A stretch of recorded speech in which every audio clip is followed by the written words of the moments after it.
Le sampling dans le NNXT est plus riche que dans le NN19, car le NNXT est une version évoluée du NN19. Par contre, l'enregistrement se fait de la même manière que dans les autres modules. Le bouton Sampling, il est non pas rangé dans la partie base du sampler, mais dans la partie éditeur. Donc, c'est situé ici. Je lance mon sample. 3. Vous voyez, j'ai vraiment tout mon temps pour sampler. Là, c'est pas très beau. Je vais annuler. Je recommence. 3. Voilà. 3. 3. Cool. Voilà. Réduction. Peut-être que je peux bouger un peu le début. 3. 3. Non, je ne peux pas. Il faudra vraiment 3. Voilà. Un petit fade out. Normalisation. Et un chiffre. Voilà. Donc, je vais bien vérifier que dans le séquenceur, voilà, c'est le NNXT qui est assigné. 3, 3, 3. C'est parfait. Alors, une fois que j'ai samplé, comme je viens de le faire, en fait, il y a une zone qui est créée. On appelle ça une zone de jeu, ou en anglais, key zone. Donc, on fait glisser les bords pour déterminer la zone totale. Nous avons l'équivalent des 88 notes. Donc, ça, c'est parfait. Pour l'instant, je la laisse comme ceci. On va pouvoir ajouter également d'autres notes ou ressampler d'autres notes. Alors ça se fait de manière plus riche que dans notre NN19. Là, tout simplement, je vais ajouter des samples. Je fais sample des morceaux. Je prends les samples non affectés. J'en prends un, deux autres, 1 et 2. Vous voyez qu'ils sont ajoutés automatiquement. Voilà. Donc maintenant, j'ai 3 zones qui correspondent à 3 samples. Je peux leur changer l'ordre sans aucun problème. Quand je joue 3, 3, 3, pour l'instant, ils sont joués tous les 3 ensemble. Il va falloir que je détermine une zone de jeu pour chacun des samples.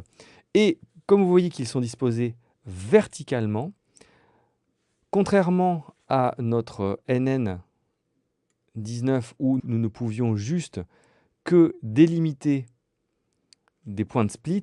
Ici, non seulement nous allons pouvoir les splitter sur le clavier, donc les répartir sur le clavier, mais aussi les répartir selon la vélocité. Ça, c'est une chose très importante. C'est pour ça que le NNXT est beaucoup plus évolué déjà que le NN19, en plus de son interface graphique qui est plus agréable à utiliser. Donc, je détermine des zones. Là, je vais choisir des zones toutes petites. Voilà. Do 1, enfin Do 3 seulement. Nous avons ici les boutons Low Key et High Key aussi pour le tourner grâce à des molettes, si l'on veut. Donc là, je vais faire une zone plus petite, Do dièse 3. Voilà, Do dièse 3, Do dièse 3. Ici, c'est de Do 3 à Do 3. Voilà. Et la dernière, de Ré 3 à Ré 3. Parfait. Je joue sur mon clavier. 1, 2, 3, 3, 2, 1. Ok, c'est presque bien. Il y a aussi une chose importante dans les sampleurs, c'est l'établissement de la root note ou note de référence. Je répète ce que c'est que une root note. Une root note, c'est le point 0 où le son est joué à sa hauteur réelle. À partir de ce point 0, il sera pitché chromatiquement vers le haut ou vers le bas. Donc il faut le dire au sampler, n'importe lequel, quelle est la root note. Et en l'occurrence, pour l'instant, pour nos 3 zones, qui correspondent aux 3 samples, eh bien, en fait, ils ont chacun la même root note. Donc, si je joue mon Do 3, 1, le mot 1 est à sa hauteur réelle. 2, 2. En fait, 2 n'est pas à sa hauteur réelle, il est un demi-ton plus haut. Et 3, 3. il est carrément un ton plus haut.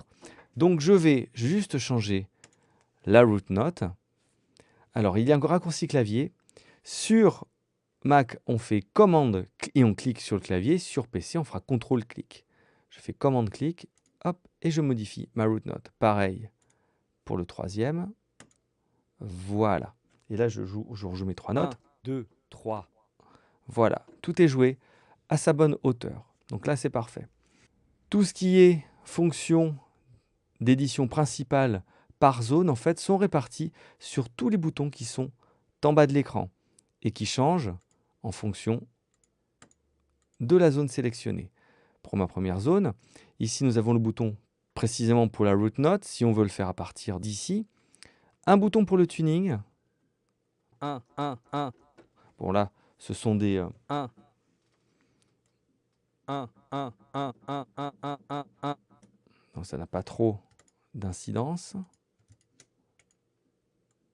Donc je reviens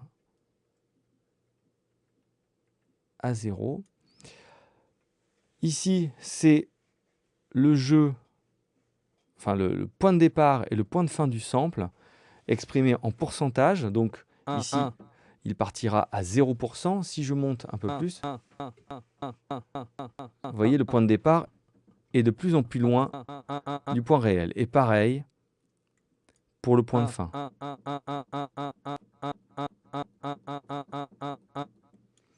Les trois boutons suivants, ce sont les boutons pour le point de début, le point de fin de la loupe. Si jamais on veut faire en sorte que le sample tourne en boucle, notamment pour des nappes, le point de bouclage n'est pas le même que le point de début. Donc on exprime ça sur un certain pourcentage. Et le bouton suivant exprime le mode de jeu de chacune des zones. Donc AV, c'est vers l'avant. AV bouclé, c'est vers l'avant et bouclé. C'est-à-dire que là, je laisse mon doigt appuyé sur la note. Donc, si jamais, à ce moment-là, je pourrais changer le point de début, le point de fin de mon bouclage, comme ceci.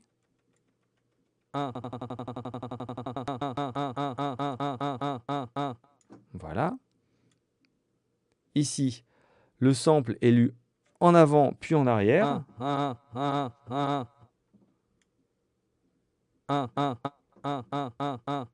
Là, pareil, il est en avant, mais il est toujours lu en boucle.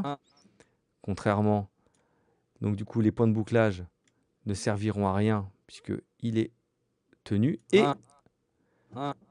ici, pour finir, il est lu en arrière. Donc, je le remets à sa place. Ici, nous avons les boutons pour, comme nous l'avons vu, pour déterminer la zone de jeu. Ici, les boutons pour déterminer la vélocité minimum et la vélocité maximum, dans le cas où nous jouons des samples empilés les uns sur les autres avec différents niveaux de vélocité. Le fade-in et le fade-out, c'est-à-dire le fondu en entrée et le fondu en sortie pour éviter les clics. Ce bouton Alt est un bouton assez important, nous allons le voir un peu plus loin. Et ici, pour terminer, le bouton pour indiquer quelle est la sortie de la zone de jeu. Car notre NNXT, en fait, j'appuie sur K, possède 16 sorties séparées. C'est-à-dire que l'on peut répartir sur soit 16 sorties mono ou bien 8 paires stéréo.